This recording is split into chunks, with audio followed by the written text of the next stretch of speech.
Hello guys, today we will discuss about with the identity column in part of our SQL series.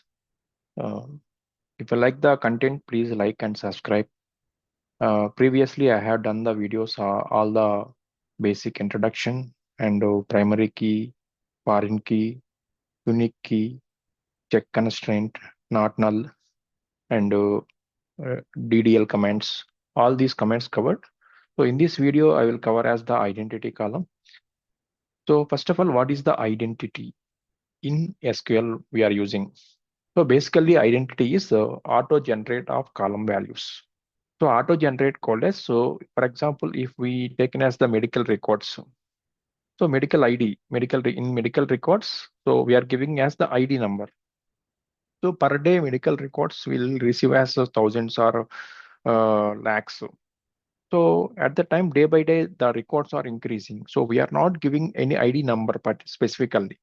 So by default, ID number will take. So that is identity column. So we'll take as one example here. So first of all, basically identity column is auto generate column values. Here I'm taking the example as first I will remove the medical records existing table. So the table is to be dropped. Now I'm creating with the table, create table medical records.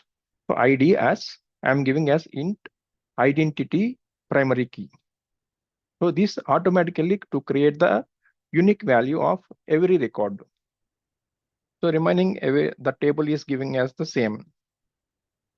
So now I'm creating the table. So table is created. Now if we check with the records, okay, so table created, ID, problem, date of examination, parent ID, doctor ID. Now I will try to insert one record.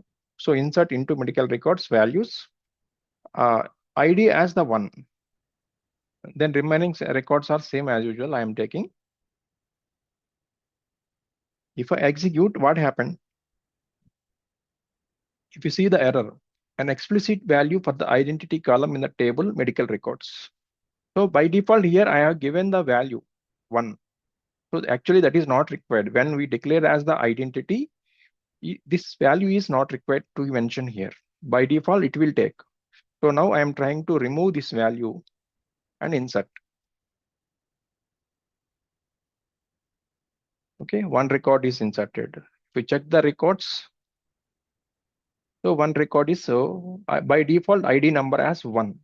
So 1, food poisoning, date, patient ID and doctor ID. Similarly, I will try to insert the other records.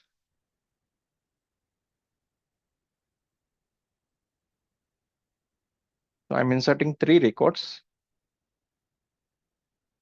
3 records inserted. Now I will check with the medical records table. Total 4 records are available. So this is the example of identity column. So in this is I'm using with SQL Server. If you are using with any other like what we say PostgreSQL or MySQL. So similar example, it's just a small variation. Check with the syntax if you are using with the any other database. Thank you for watching. Please like and subscribe.